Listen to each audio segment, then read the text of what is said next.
Bueno, estamos aquí con el profesor Javier Fernández Sebastián, él es catedrático de Historia y las Ideas Políticas en la Universidad del País Vasco y director de la red Iberconceptos. Esta red acaba de organizar ahora en Montevideo un importante congreso donde se preparó el próximo volumen de la serie Iberconceptos que va a salir el próximo año. Javier es especialista en historia conceptual y sobre eso le vamos a preguntar. ¿Tú podrías, Javier, explicarnos cómo surge la historia conceptual, por qué surge y por qué es relevante para el estudio de la historia latinoamericana, particularmente chilena? Sí, bueno, yo creo que la historia conceptual es una especie de giro, digamos, hacia una perspectiva más histórica. De alguna manera se había mirado el pasado, simplemente, digamos, los hechos históricos en el pasado, las estructuras, pero a partir de los años, yo creo de los años 60, hay una serie de artículos coincidentes, de una serie de autores como Koselleck, como Skinner, que, digamos, plantean una crítica a la historia tradicional de las ideas, plantean que es más interesante tratar de entender a los agentes históricos en sus propios términos y hacen, bueno, plantean una serie de bases de lo que, andando el tiempo, se conocerá como historia conceptual.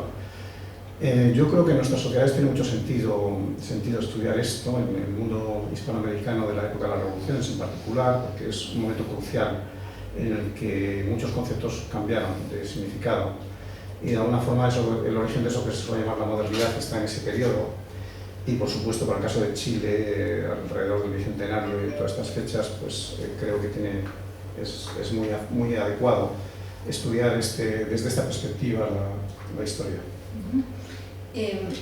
Yo te he presentado a ti como el director de la red Iberconceptos. Sí. ¿Puedes contar un poco de qué se trata esta red, qué persigue, cuál es su importancia historiográfica?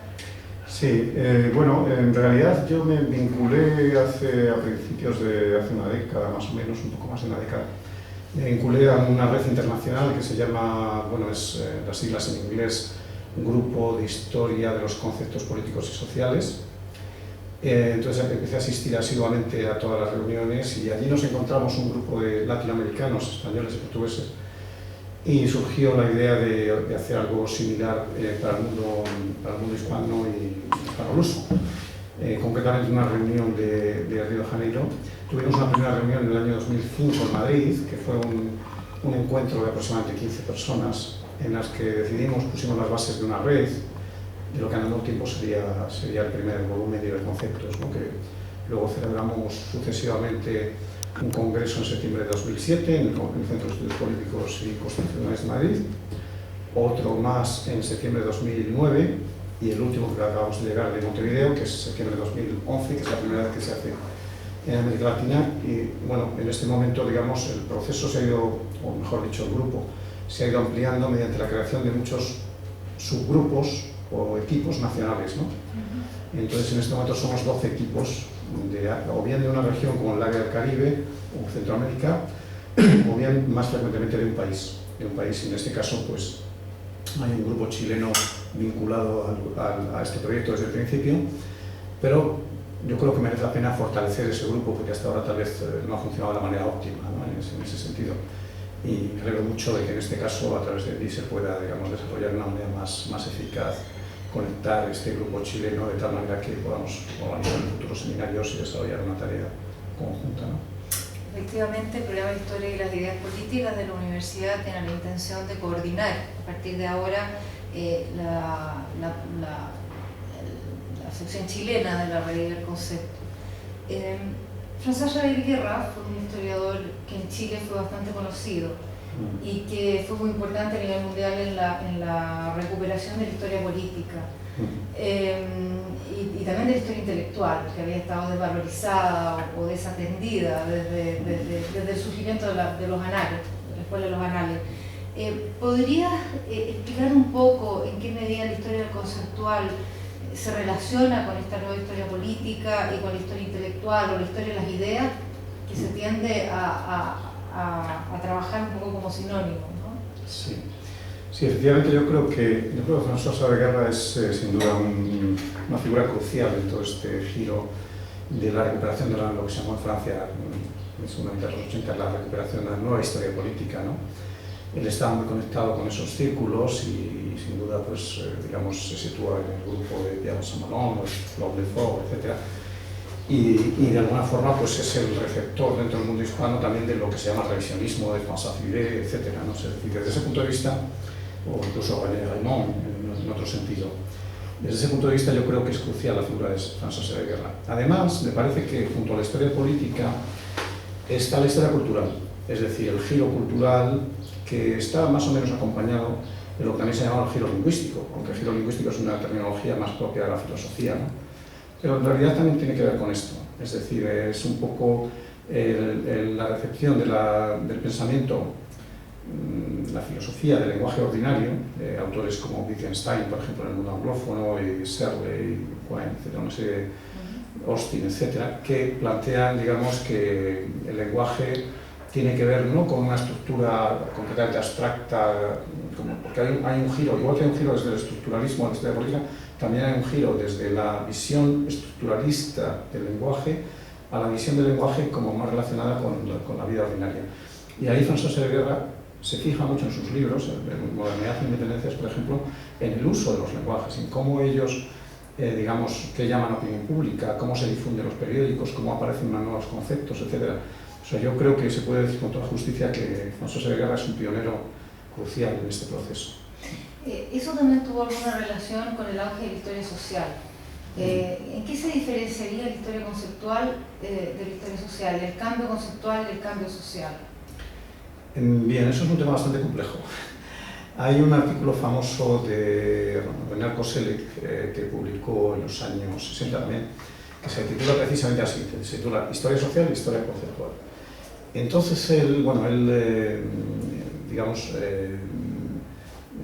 optó por un puesto de profesor catedrático en la Universidad de Bielefeld, que era una universidad nueva en ese momento en Alemania. Y entonces ahí se creó un grupo muy potente, estaba Weller, por ejemplo, había unos historiadores alemanes muy conocidos de historia social. Era un momento en que predominaba la historia, estamos hablando de los años 60, predominaba la historia social de manera muy clara, ¿no? Y en ese sentido yo creo que Koselleck, de alguna forma, pagó su tributo. Es decir, el planteamiento de Koselleck es que hay que incorporar el aspecto lingüístico para comprender la realidad. Que la realidad social no es una realidad dada, sino que viene mediada siempre por lo lingüístico, y se había formado la tradición que viene de Heidegger, de Gadamer, etc. Es decir, el mundo tal cual existe fuera de nosotros, por supuesto, pero ese mundo es totalmente sin sentido para nosotros si no está previamente conceptualizado. Solamente lo que está conceptualizado es visible para nosotros. Cuando no disponemos de un concepto, sencillamente esa realidad no conceptualizada no la vemos.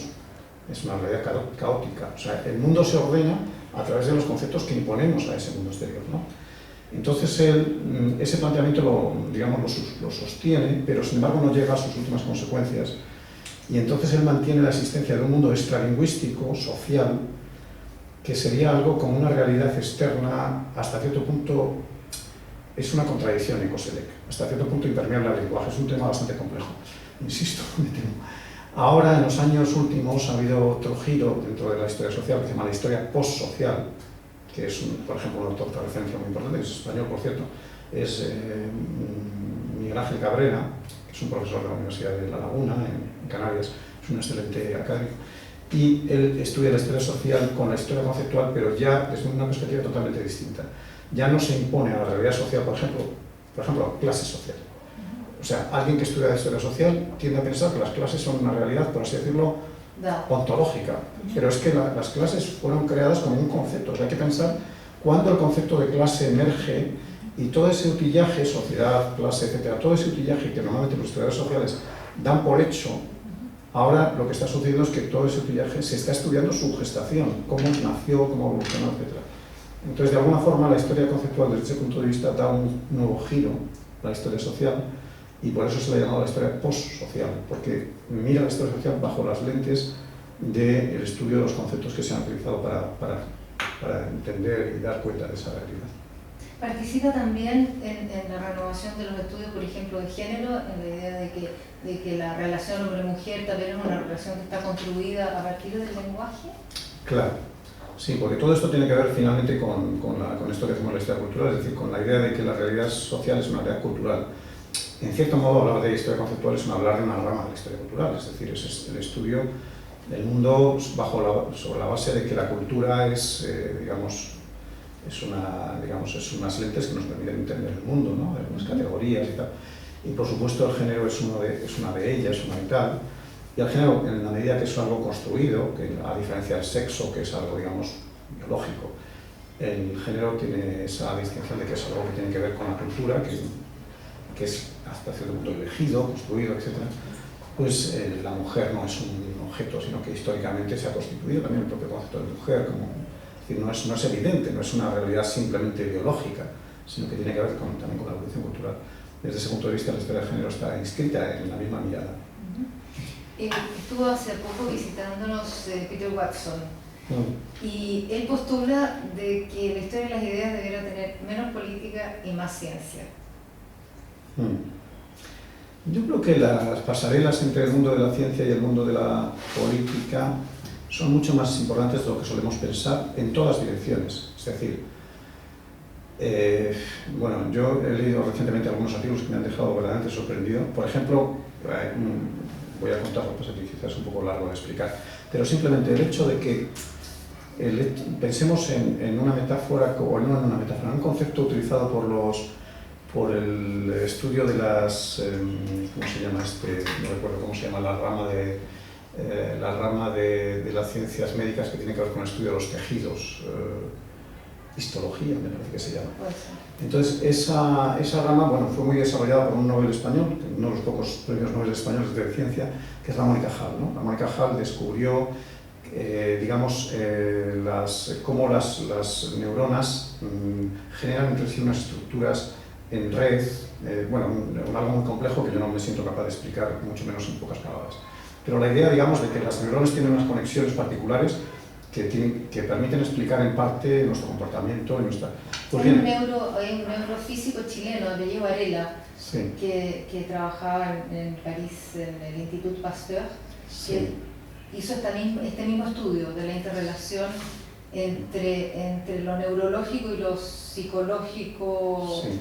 Pues lo que voy a explicar es que, por ejemplo, un teórico del federalismo español se inspiró en ese modelo de la Mónica Hall, de las dendritas y de las neuronas que se relacionan, no sé qué, para desarrollar su teoría sobre el federalismo español. Además, claramente se inspira, perdón. Bien. Entonces, bueno, es un ejemplo. Las revoluciones, por ejemplo, el libro de Kuhn, La estructura de las revoluciones científicas, creo que es Gonzalo que está intentando. Pues vos, Carrero, ¿no? ¿Sabes qué cortaste?